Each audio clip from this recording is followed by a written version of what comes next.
Alright, so should we go ahead and hop into this Devo? Yeah. I think it's Devo time, guys. Let me put the Bread and butter. thing back. This is the bread and butter. Amen. So, while he's getting this set up, we need to focus up here, guys. You want to hit a quick prayer? I think the prayer is about to be spoken. Okay? So, while we pray, let's try to focus the minds in on God and what he has to say. And specifically about being godly men. Bow with me. Dear God, we're just coming here today hoping that the words that you put in our lips to speak further your kingdom and glorify you. Let none of us have the glory here. Let's give it all to you, God, because we know without you, none of this would even ever happen in the first place of all time, right? This would not exist. So we thank you for that, and we hope that through this we can further your kingdom so more people may be saved and hear your word. Thank you. In Jesus' name we pray. Amen. Yeah. So, Alrighty. this week's topic, Take a drink of tea. actually, this will be a series of 3 episodes. And today, we're going to start out with what is a godly man. Let's learn the things that God has for us to learn so that we may be a godly man, right? In your own lives, respectively. That's what we're going to try to do here today.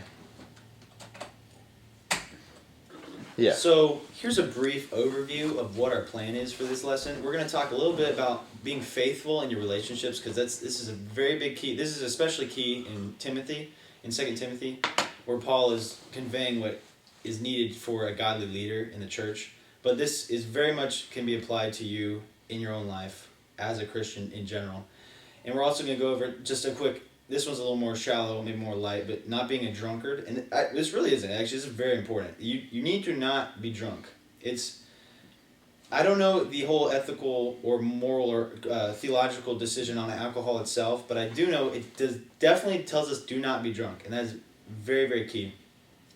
And the last one we'll be talking about is how to manage your household well. This would be not only when you have a family, presumably, one day, but this is also in your own life currently, with your mother, with your sister, with your brother, with your father. These are all very crucial things that are highlighted several times in the Bible of what a godly man should be. So we're going to go ahead, start with this first topic. Be faithful in your relationships. Whether this is marriage, whether this is friendships, whether this is dating, whether this is any other form of relationship, you need to be faithful. And what does that, well, first, what does that mean? Yeah, well, I think we should first off, like, we were debating, like, how we should come at this subject, because none of us are currently married. Yeah. So we didn't really have the authority in that specific field to talk about it. Yeah. But it is important, not just whether you are actually in the situation, to know these things and to practice them. Yeah, because, I mean, this kind of stuff can be applied in that specific area, yes, but, like, if you're in a relationship, or really with any relationship that you handle on a day-to-day basis, a lot of this stuff is very good to just, like, think about and use and apply in your everyday life, too. Yes, So. it's essential, because once this type of thinking and these habits become yourself, you won't have to do a quick study before marriage. You'll already have them down. You'll already know what is needed, what is required. And that's really big. It's not just about marriage. Like, this is very key, and this is very crucial. It's not just about marriage. Marriage, first of all, is probably, in my opinion, the best thing God ever created. And that's just me not even being married. I just think that already. So maybe I'm dumb. I don't know. But I think that's what it is. And so with that wonderfulness becomes, there's just a sense of responsibility that is needed to excel in that regard and not lose sight and to stay on God's path and stay on the path with your significant other. I think that's just really important. And I don't know, it's been really on my mind, it's been really on my heart, even though I obviously am not married. Now we get to it. Yeah. Yeah. Yet. Not married yet. Still looking for a girl. It's pretty important. Are you trying to like say an open application or something? No, or? no, that's not how it should be done. Good man. So, any other thoughts before we jump into a few verses? I think we're good. Great. Yeah, I think we're Great. right. So, do we want to read the verses? Yeah, I we think might we as should. well. Because they're I not. think, I already have the first one up. yeah, I think we should read them and then like jump into what it actually says. Yeah. Now, before we move into this real quick, the interesting thing about all these is they are all from Ephesians, which is crazy, but also kind of interesting when you think about it. Okay, sorry. Okay. So the first passage is Ephesians 4:2-3. Be completely humble and gentle. Be patient, bearing with one another in love. Make every effort to keep the unity of the Spirit through the bond of peace. Fantastic. Now, a few key words here that I get are humble and gentle. Two key words of the passage. They're really big. You can't, in your life, around others, and especially around your significant other, there needs to be a sense of humbleness. And I think Paul really highlights this. And God really does throughout his being, existence. Or God has been in existence forever. So, forever. We're just going to say forever. Pride, it's said many times, I believe the one I'm referring to is from Proverbs somewhere, but pride goeth before the fall. Pretty well known verse, but it's well known for a good reason, because it's true. Humility, I've read it a lot. It's huge. One of the biggest things, one of the most important things I think God requires of us is just a prideful man will stumble. It's in the Bible, so you need not forget that. I don't know. I think it's important. I think that it's not bad to be proud of the things that God has given you, but it's when you lose sight of the fact that God has given it to you. Yeah, and let me add real quick. Because it says somewhere, like, boast in the Lord in the Bibles. And so that's really important. Like, it's okay. We're not saying that pridefulness is a negative trait, I think, for the most part, but there are some aspects where it is encouraged, like in the sense like boast in the Lord. I mean, that's like over half of 2 Corinthians, right? Paul is writing the letter to the Corinthians on his own behalf because there's separation in the church, people discrediting Paul and all this. But throughout the whole first couple chapters, or maybe the first half, I can't remember exactly how far it goes, but he's basically like, I am boasting what's happening through me for God kind of thing. And it's all about, like what you said, just keeping everything in perspective and making sure that it's more of not about me, about God kind of thing, Anything to add? Yeah, I mean, those are very good points from the two of you. I just think that you should always be proud of what God has given you. Just don't start thinking that you did it. Yeah. But, I mean, there is also more to these verses than just those two. Yeah, I mean, those are like the... Yeah, I mean, the first, we're just getting into the bread and butter. Yeah, exactly. We got time. We do have time. So the next thing it talks about is being patient and love, which kind of goes along with being humble and gentle. The gentleness being understanding, willing to take the time to try to understand something, and typically you do all of that because you love whatever you're doing that for. Mm-hmm.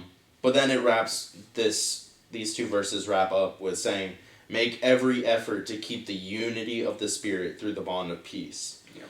And I think that's the biggest thing right in here is the idea of not causing division and not trying to get your way, but just trying to keep the peace, trying to unify everyone. Yeah, which also, leading off of that, all day today, it was really on my mind. I was thinking where it says, there's no greater love that one man would show another, that he would lay down his life for John another. 15:13. Yeah. One of Favorite the verse. greatest verses in the Bible. And I was thinking, that doesn't necessarily mean that, like, dying for someone.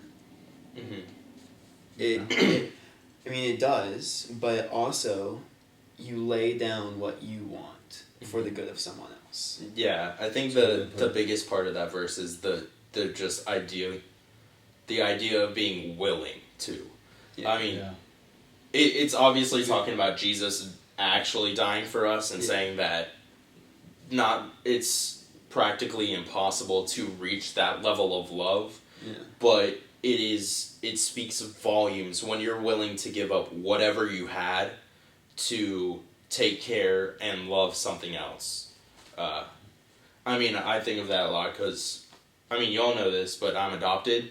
So the thought comes through my head a lot where my parents had to give up whatever they wanted to do and they took care of me instead of doing that. And that's a correlation that my head gives. Yeah, that's good. That's good. Mm-hmm. Yeah.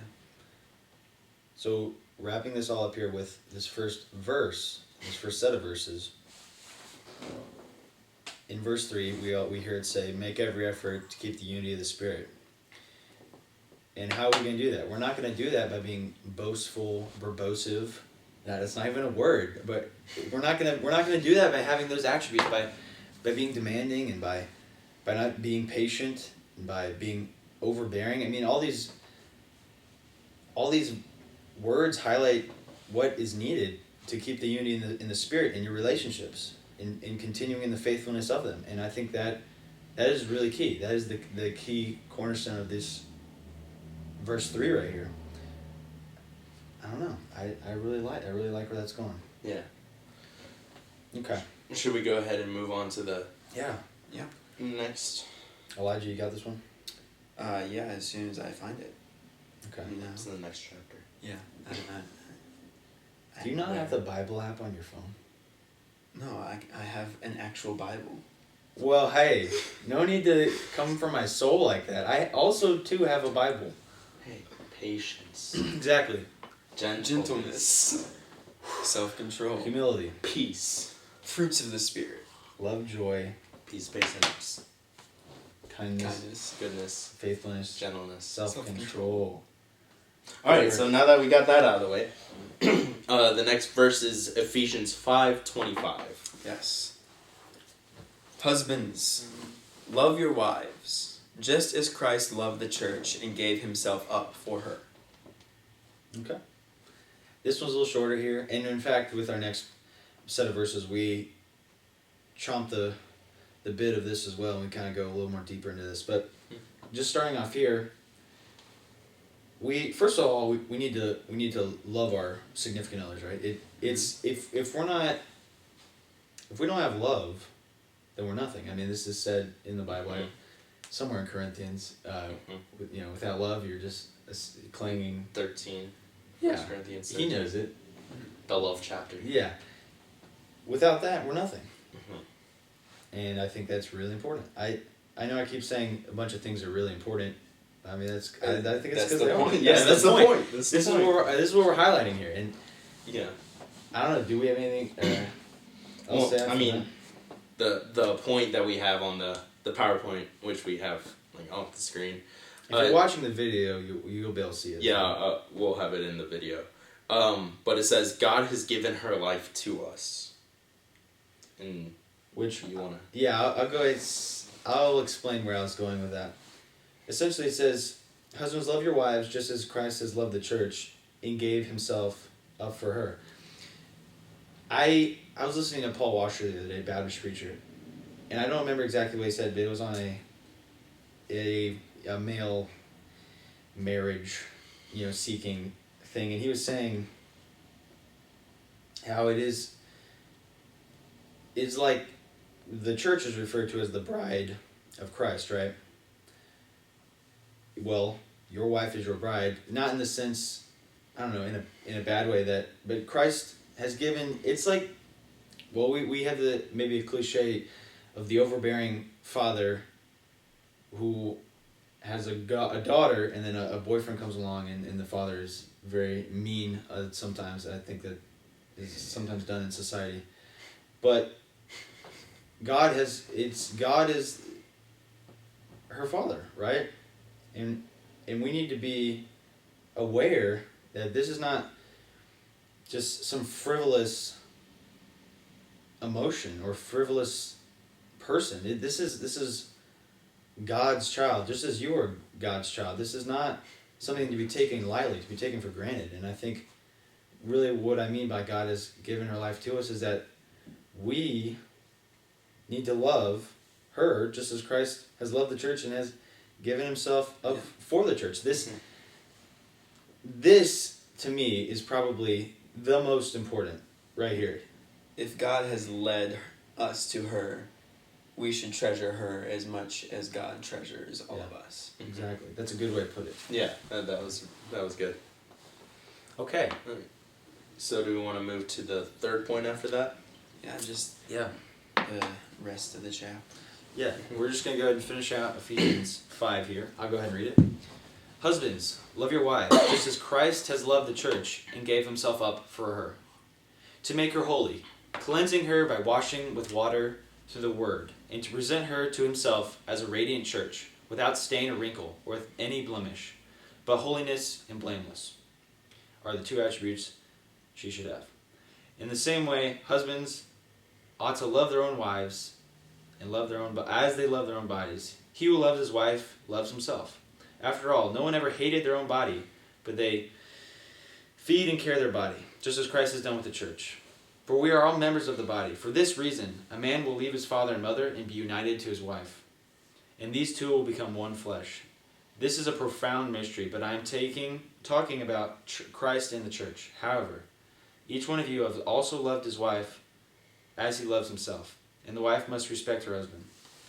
So, basically what we're going here with this, and we kind of touched on this a little before, but we need to treat our wife, or treat our girlfriend, or to treat women in general, actually. You just need to treat women in general as God treats the church.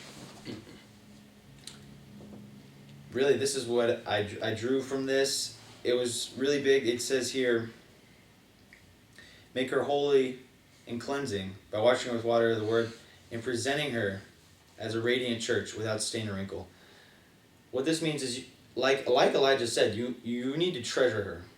You need to not... I think this is probably one of the biggest issues in the culture today.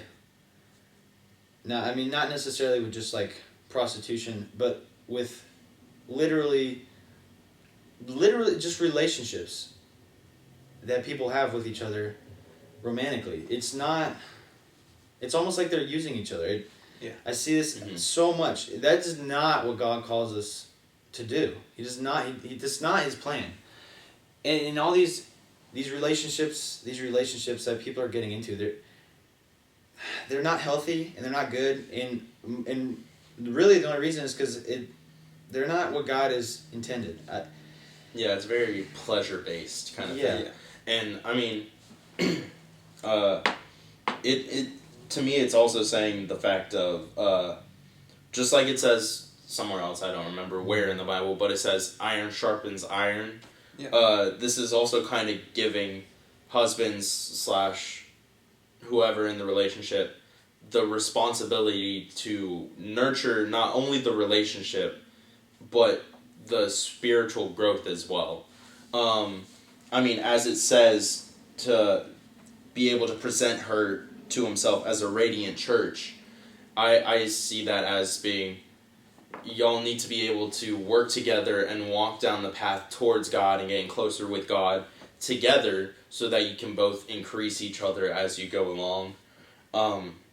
And something else that I thought about while you were reading this bit was just the cliche, a happy wife equals a happy life kind of thing. Which, I mean, like I said, it's a cliche,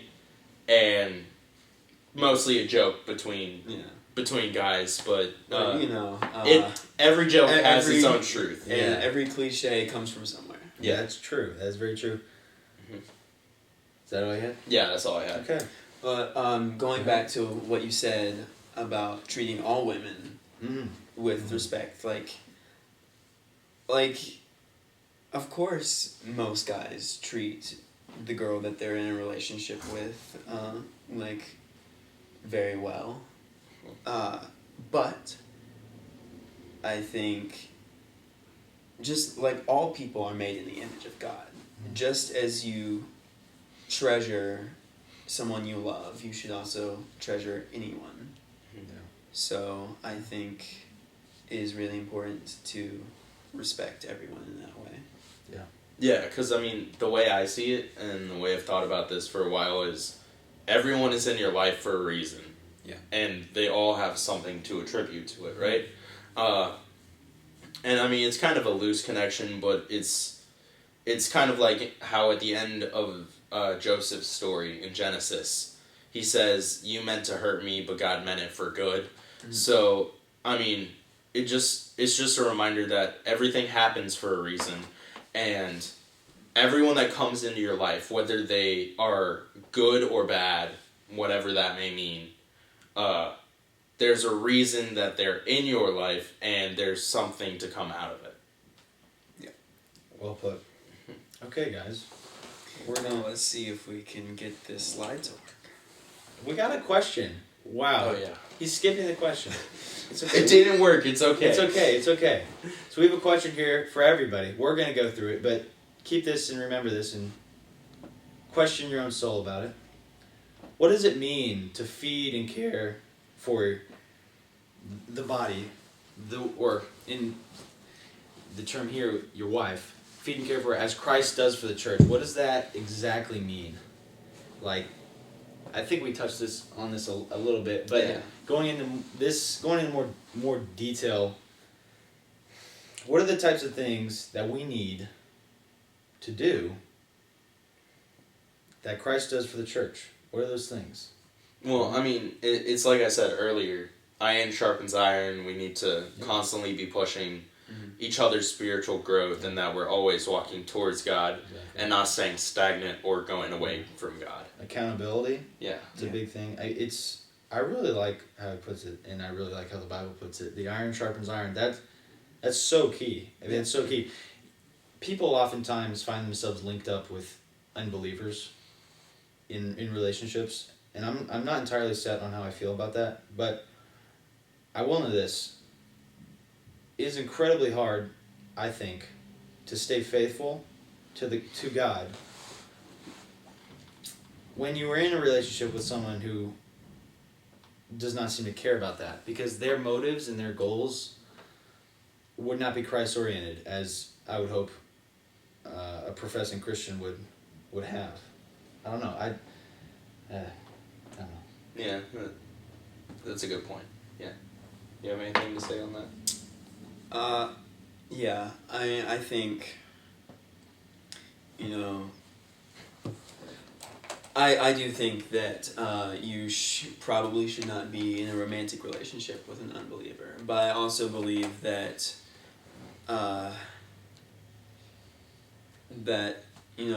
you try 3 times, and if they reject you 3 times, then you leave them alone.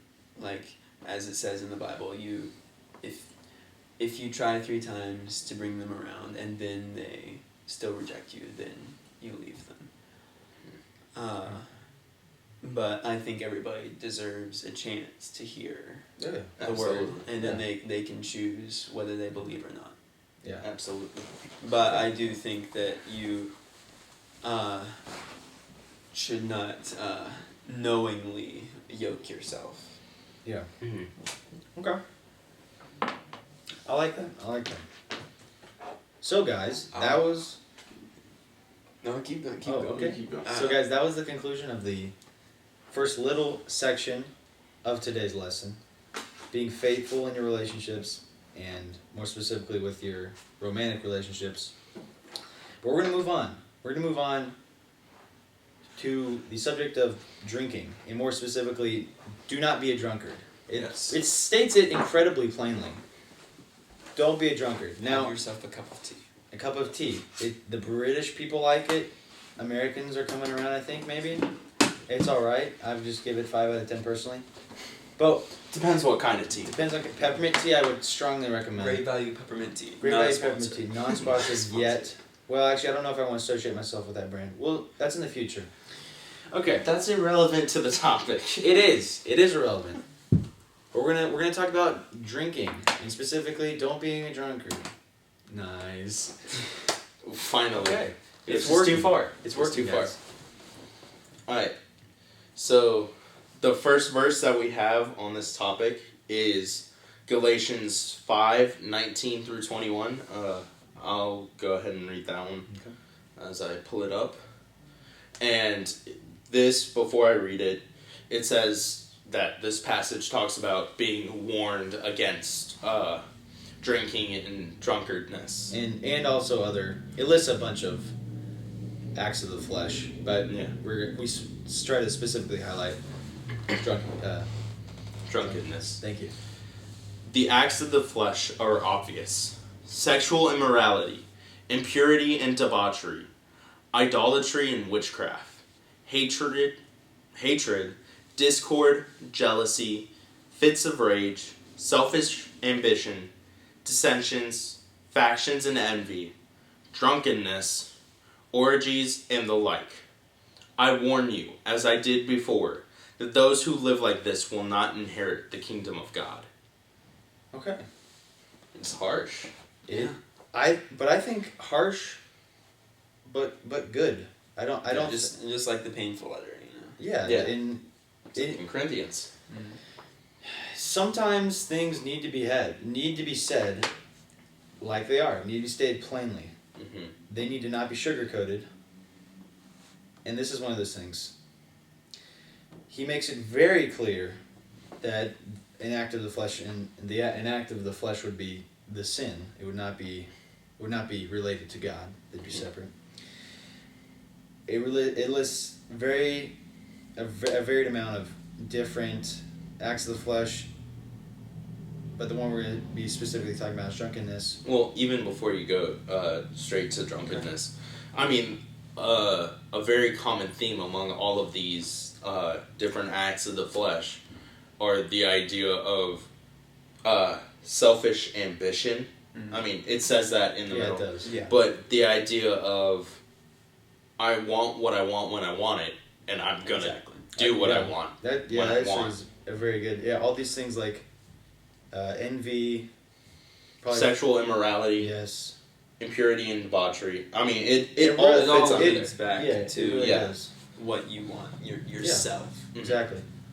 The big thing about this verse, with all of these different acts of the flesh, is it warns us. We are specifically told, do not be a drunkard. Do not become drunk, right? And that's really where it leads into our next verse. Well, also, before we go there, I have a question that Yes. will also fit. Yes. So, when you hear someone, like, if you ask, like, an alcoholic why they drink, why do they typically say they drink? To forget.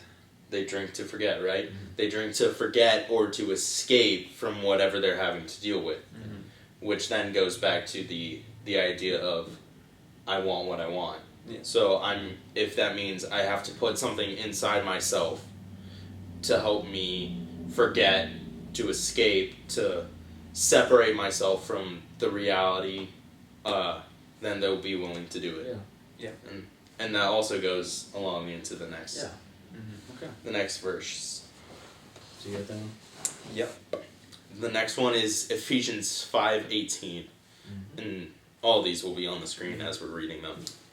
Do not get drunk on wine, which leads to debauchery. Instead, be filled with the Spirit. Okay. I think you could go on to the next two there as well. Yeah. Go. Speaking not to one another with psalms, hymns, and songs. Speaking yeah. to Yeah. one another with psalms, hymns, and songs from the Spirit. Sing and make music from your heart to the Lord, always giving thanks to God the Father for everything, in the name of our Lord Jesus Christ. For a second there, I was like, this is not sound leading right.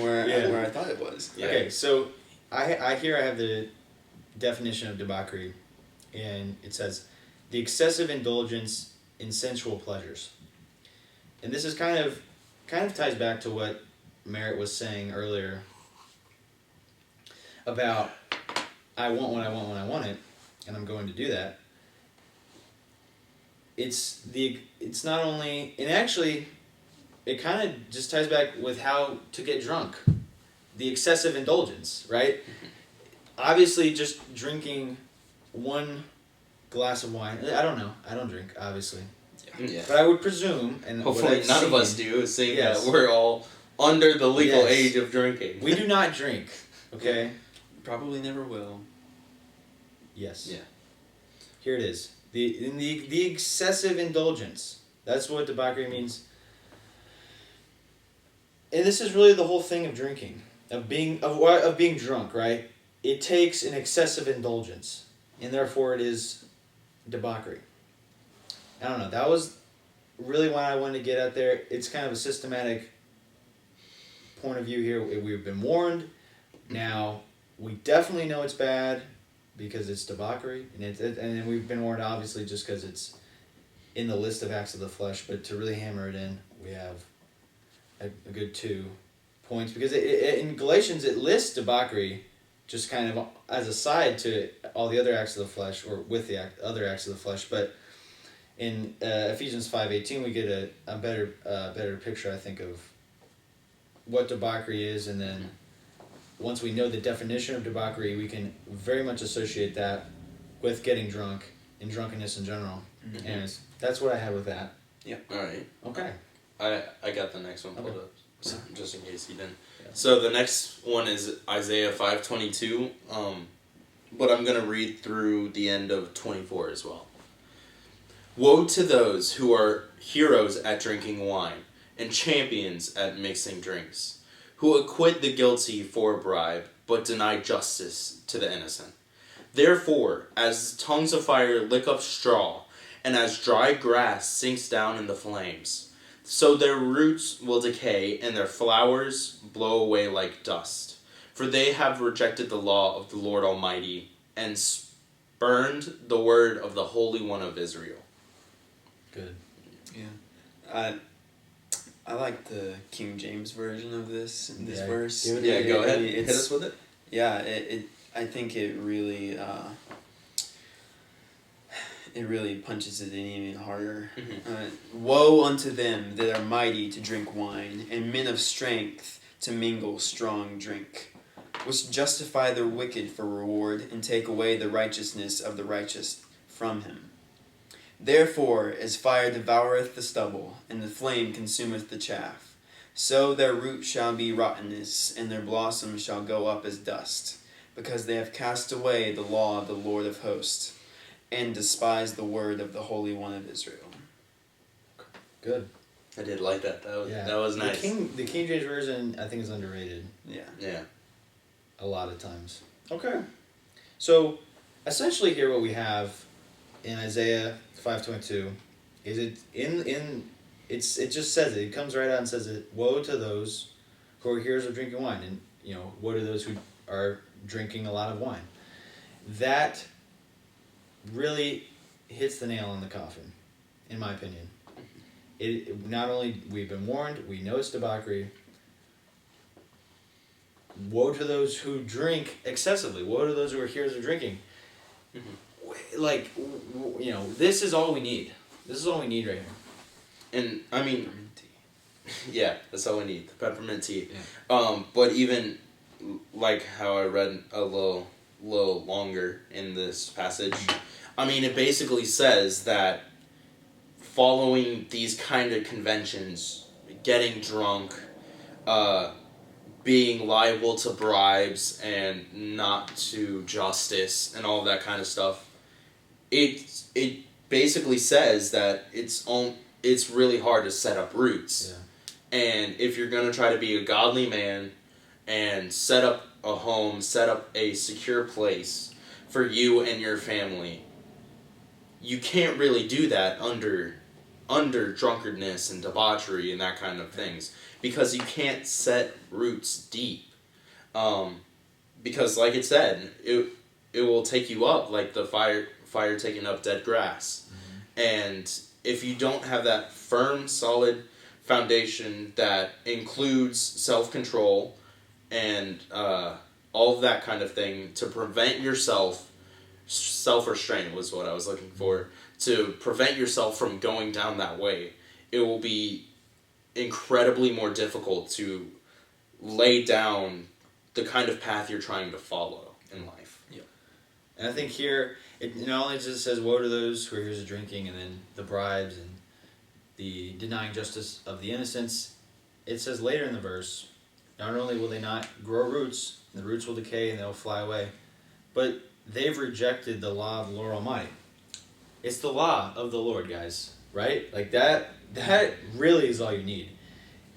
As a professing Christian, we try to follow and we strive in not only the ultimate goal, but the goal for eternity at every moment in the stage of life is to obey God and His will. Yeah. And this is it, right? This is it. It is the law of the Lord. And this is one of many things that He says we should do or not do. And that's all we need, I think. Yeah.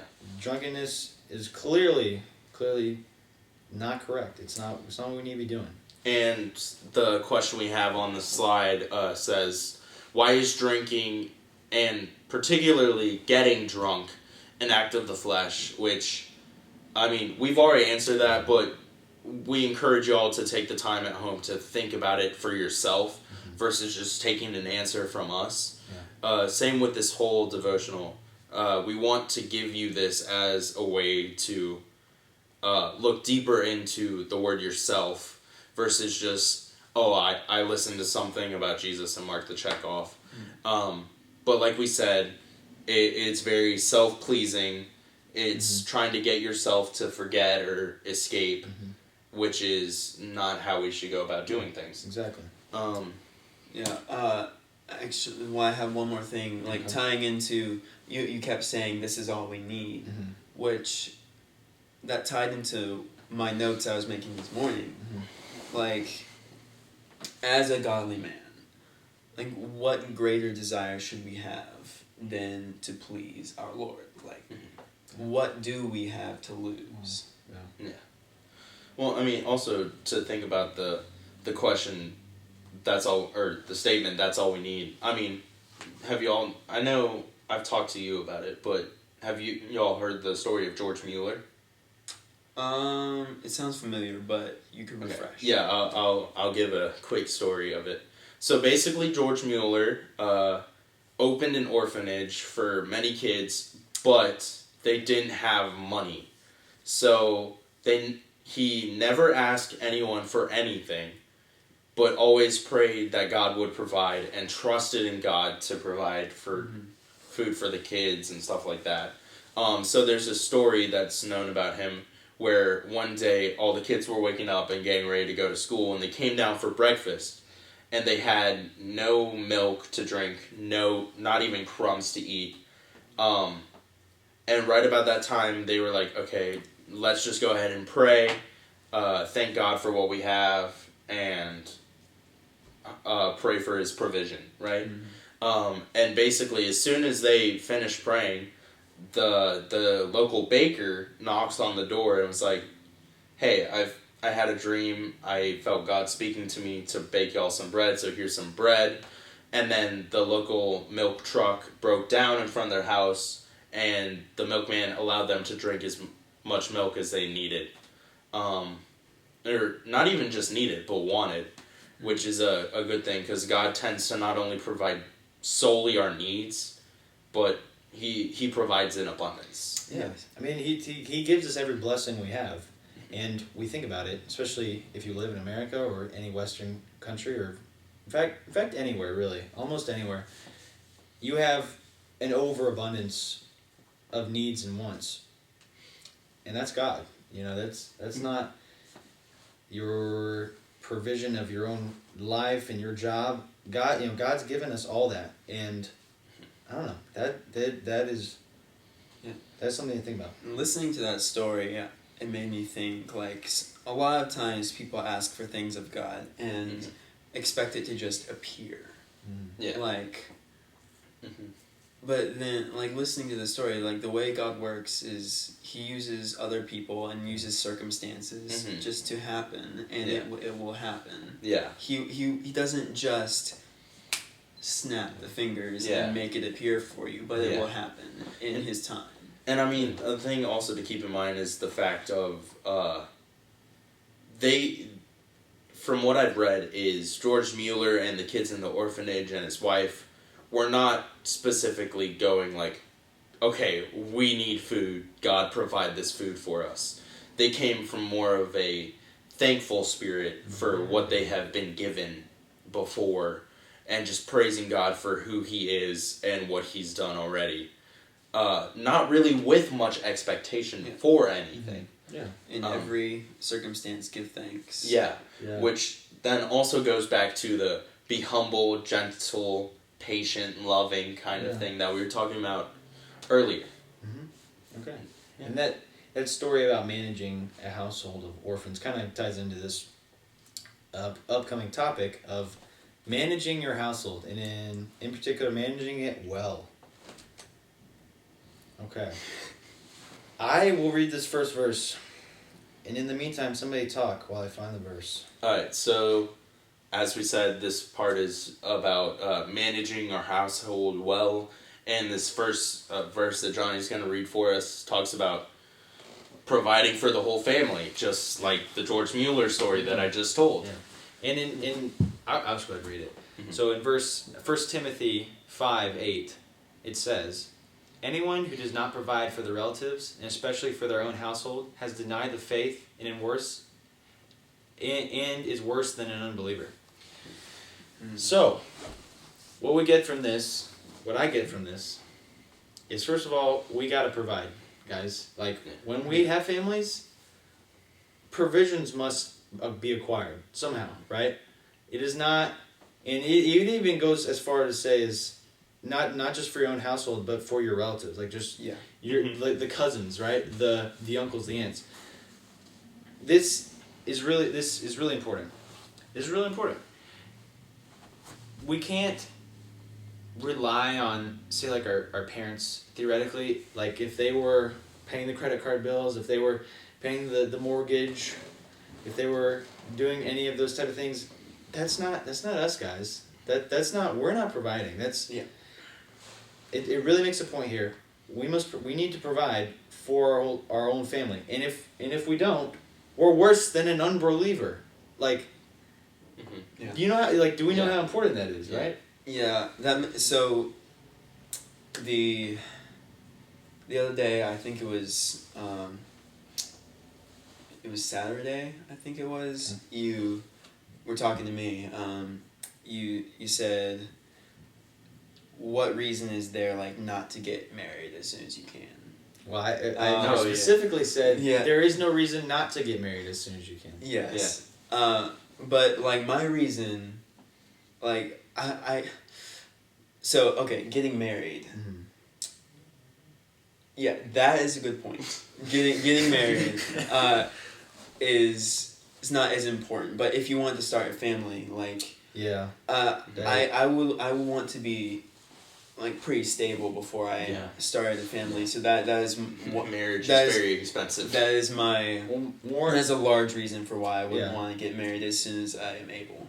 More importantly, like, it not only is the marriage expensive, but like you said, like, and what this is saying is you provide for your family. If you want to start a family and you have no funds, you can't really do it. You can't do that. So, I don't know. I think. I've told this to my girlfriend, and I've thought about this a lot, considering relationships and starting a family and all of that. But my personal aim is to be able to provide well enough for the family to where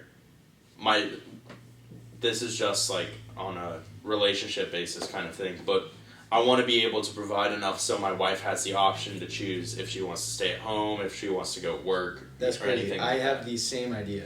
Yeah, exactly. Oh, we all have the We're same. all in agreement. We are all in agreement. Now, Which, like, we can preface this by saying women can work. That's okay, right? Yeah. But we would just love for if they had the choice. If they had the choice. Yeah, so if they could not work. So like- they don't feel like required to do anything. And so they can have a life of leisure. I mean, like, I don't know. Yeah. Like, I'd rather work my butt off so they can enjoy life. I don't know. Exactly. That just seems like a great thing in my mind. I feel like Emma would want to have her boyfriend is right. Or no. Your girlfriend. Emma, his girlfriend. But yeah, anyway. My sister. Can you believe that? Yeah. I have no family ties. Family Johns. Anyway, I feel like she would want to like have a dance studio. Yeah. So. And yeah, I mean that's was it. work. Yeah. Yeah, Obviously. Like, But that And then that's more of a but- like that's kind of that's her a own. passion. Yeah. Yeah, exactly. But again, like just be able to provide enough that they have the choice Yeah. to whether they want to work. And really, this ties the whole thing in. Provide for the family. That's the statement of this section. Provide for the family. That And is, also, I think a good thing to keep in mind too is that provision isn't always necessarily like monetary. Yeah. Yeah. I mean, this also means like we keep talking about spiritual growth, Yeah. keeping on that path. Yeah. Any mental health that needs to be taken care of, any advice or anything, just going through life together with Be there God's for your family. viewpoint in mind, and Be just the, being be the spiritual leader of your family. yeah. In every regard, be the provider. In every regard, be the leader. But Yeah. along with all of that, Yeah. it's very easy to get overwhelmed or scared Yeah. or even anxious And about that's that. why God. And That's why God. Need that on the T-shirt. Actually, yes, actually, Right? yes. Honestly, yes. Just put that on the t-shirt. That's the But- merch? Question mark? Yeah. We'll figure that out. But But it also leads right into our yeah, next that verse. leads right into our next verse, the next point, which is don't be anxious because God provides and He will make sure that you have what you need. Alright, so Elijah's You want- here going to read Yeah. Philippians 4, verses 6 through 7. Do not be anxious about anything, but in every situation, by prayer and petition, with thanksgiving, present your requests to God. And the peace of God, which transcends all understanding, will guard your hearts and your minds in Jesus Christ. Good. That's the one I was referencing earlier. Yeah. Oh, there you go. Yeah. We got it. And I mean that goes back into what I was saying too about it's not necessarily just monetary, but being the spiritual leader, making sure that you're keeping your family accountable and pushing them towards Christ. But it talks about how through staying in God's word, staying in close connection to God, He will be able to provide for us. But most importantly, that I see through these two verses is that the thing He's going to provide to you is peace. Yeah. 'Cause I mean, all of us. I mean, when we're filming this, it's 2020, and anyone that can see this knows how crazy, how insane, how difficult, and how 2020 is Interesting. made you very. Very. It's very easy to get anxious or overwhelmed or depressed with anything right now. But if you just keep in the Lord, He will provide the peace that passes all understanding. Yeah, this, I mean, I don't want to speak out of turn here because I'm not necessarily a doctor in the mental health zone, but we don't have to be anxious. For God will give us peace. Yeah. I don't know. I just want to say like a soft just touch, just like we don't have to be anxious, guys. God will give us peace. Now, Yeah. the important thing to remember here is God's will is God's will, and we can't change that. So I don't know if I'm not entirely theologically certain of how exactly, if God, like, if we need some peace, if God's just gonna go, hey, here's some peace, I don't know. I don't think that's how it works. Well, I think it's more of the idea of optimism. Yeah. I mean, I've carried my life being fairly optimistic. Yeah. And what I tend to think is, like what I said earlier, there's a reason for everything happening. God has his plan. And while we may not understand it, he does. So if we stay trusting him, following him, connected to him, then we won't have to worry, because whatever happens, God has a reason and God's got it handled. This is a big thing I've said. I kind of started saying this maybe in February of this year. I was talking to my dad and I was like, I got this whole new attitude. Like, God's got it. Like, yeah. Ever since then, I'm not anxious or fearful of, like, anything, and it's great. But and praise God. But once I figured that out, like, God's got it. He's not gonna whatever happens to me. Not necessarily if it's great for me in the present or even in the future. It's God's plan. Like, I'm like, as long as I understand that, and I'm not trying to fight against his will with my own plan or my own version of how I think my life should go, I'm good. Like, like that, what you were just saying, like, that leads into what I was just thinking about is, like, there's the peace of God, there's a sense of that in the fact that God's will is God's will. He's got it. Yeah. And, like, that happened for me, like, maybe 2 years ago. I was just like, wow, I don't have to worry about anything. Like, it's a great moment of just epiphany, right? It is. And I don't, like, that goes back, like, my favorite verse is 2 Timothy 1:7. Okay. Is God has not given us a spirit of fear, but of power, love, and self-discipline. Yeah. Mm-hmm. And it's like, God's got it, and he's given that to you, so just... I mean, God equips the called, not calls the equipped it. Yeah. I mean, yes. That is right on. And with that, we should probably go ahead and head into the next section. Well, I'm going to read Proverbs 22:6 for everybody. They get their Bibles out, they can read that with me.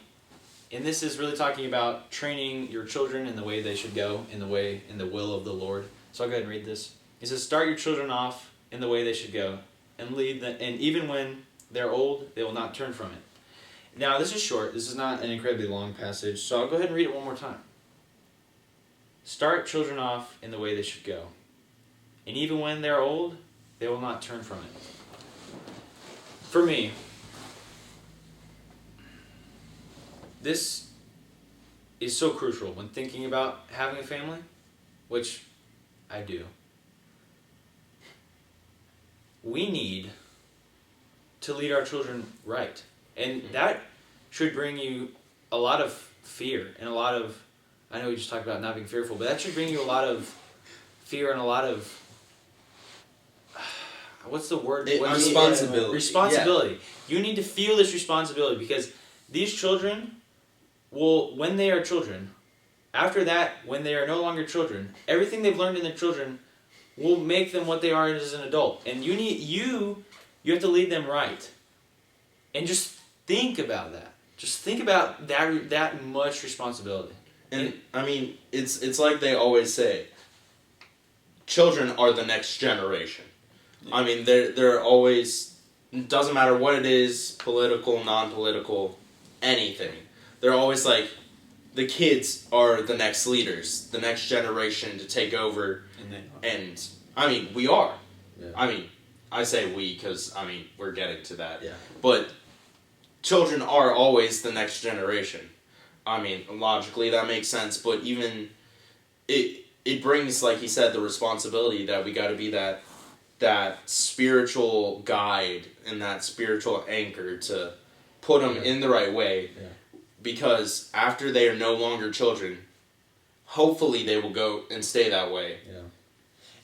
But then it isn't on really us at that point. But at Yeah. the same time, I feel like I'm just throwing off responsibility by saying Yeah. A little bit. I Yeah.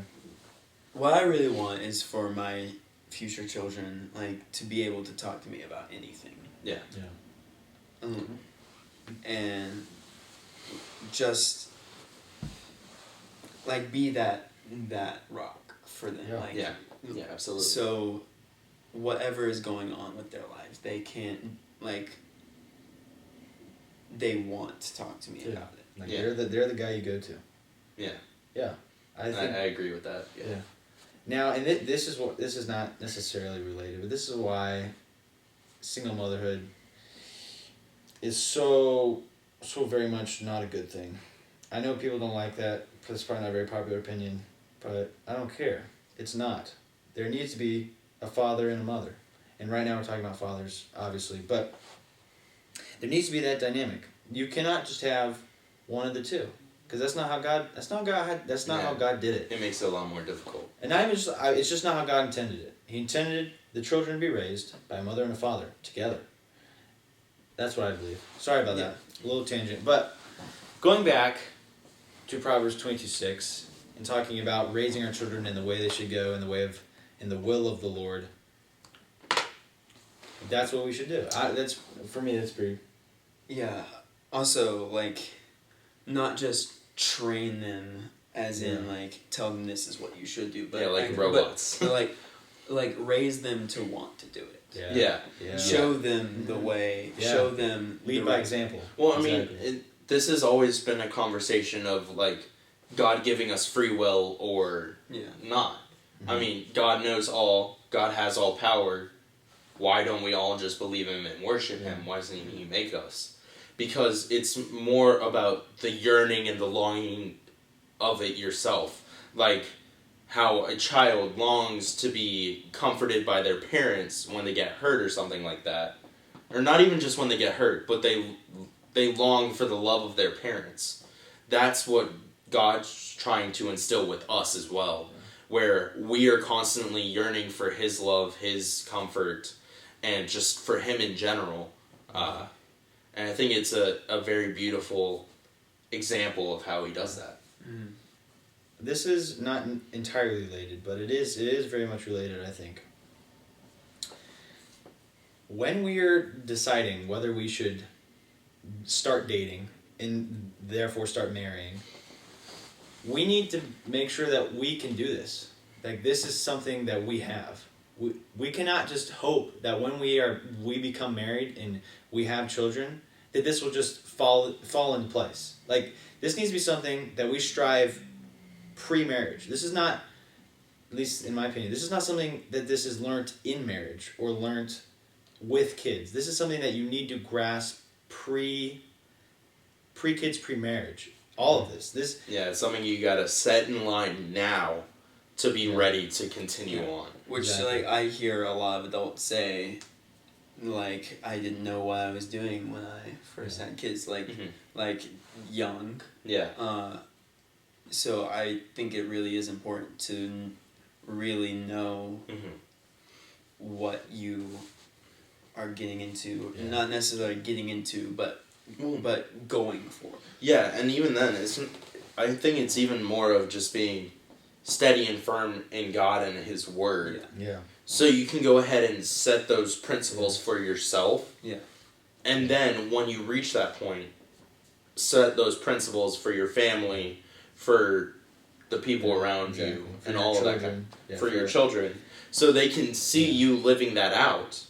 Exactly. And they're not like, so it's less of a, well, you say to do it, why aren't you doing it kind of thing, and more of, you're already doing it as an example, and then on top of it. Yeah, and let me add to that. I think, this is my opinion, so take it as you will, but I think the sad reality that people need to understand, this is what I think, those things won't come out of the blue with children. It's unfortunate, but I think if you don't really strive for that before children, now I don't think it's a done deal, but if you are not in this picture at all and you're just having kids with your wife or woman, it's not going to happen. You're not going to lead them right. I don't think. Because I think to be a godly man, and we'll talk about this more in the next lesson, but you got to be in the Word. You got to be with God. There's no, I'll be good just because. It's not a thing. You're not going to, I don't think you're going to be a good leader in your family if you're not with God. And I was talking to my dad about this probably like a year ago. I was saying, I want to work so hard and so much that my family and my wife, don't have to do it. Like they're secure, right? They're secure, and I don't care about my well-being. That's basically what I was saying. I don't care about my well-being as long as my family's well-being was good. And I think that isn't a bad sentiment. But my dad reminded me of this. If you're not right with God, your family's not going to be right. Yeah. Yeah, you can't expect to lead others to be right with God if you yourself are not right. Yeah. And also, like... Or, like, if you're not okay, you can't expect for them to be okay. Like, for you to lead them in a good way. I don't know. Like, you say, how you were saying you didn't care about your well-being and stuff. Like, your well-being does matter. Like, if you to be there for your family. Yeah. Like, not just provide, but to be there, spend time with them. Mm-hmm. Which, so, there is a balance between providing and also really being there with your family. And I mean, I think it goes back to the whole thing about just willingness, being willing to do it. Yeah. In fact, not necessarily to the extreme of you're working day and night, you're losing sleep, you're not eating well, that kind of thing. Yeah. But more when you are working, you're focused, determined, you're getting your stuff done and being productive. Mm-hmm. But when you're with your family, that's family time kind of thing. There's a difference between being for and being with. Yeah. Mm-hmm. It's actually a great we've just gone briefly over the willingness part of this, and this comes up more in the next lesson that we'll do, so stay tuned for that. But with this lesson, are there any other points that we want to go over? I can't really think of any. Yeah, I think we covered this I pretty think well. we had a really good conversation, and I Yeah. hope you, the viewer and the listener, gained an incredible amount of knowledge, motivation, happiness. I don't know, any quality emotion you want. I hope you gained it from this, and I hope we can continue to provide that for ourselves and for you. Yeah. Like, what I'm feeling right now is a real sense of peace and and enjoyment. Like, we really dove in and immersed ourselves in the Word and what we were trying to say. I think hopefully that, it's definitely helping us, and hopefully it will help you all too. Yeah. But I think with that, we're going to go ahead and wrap up today's video and podcast, wherever you're listening or watching. Yes. So thank you all for joining us, and we'll catch you next time. See you guys. All right. Bye. Bye.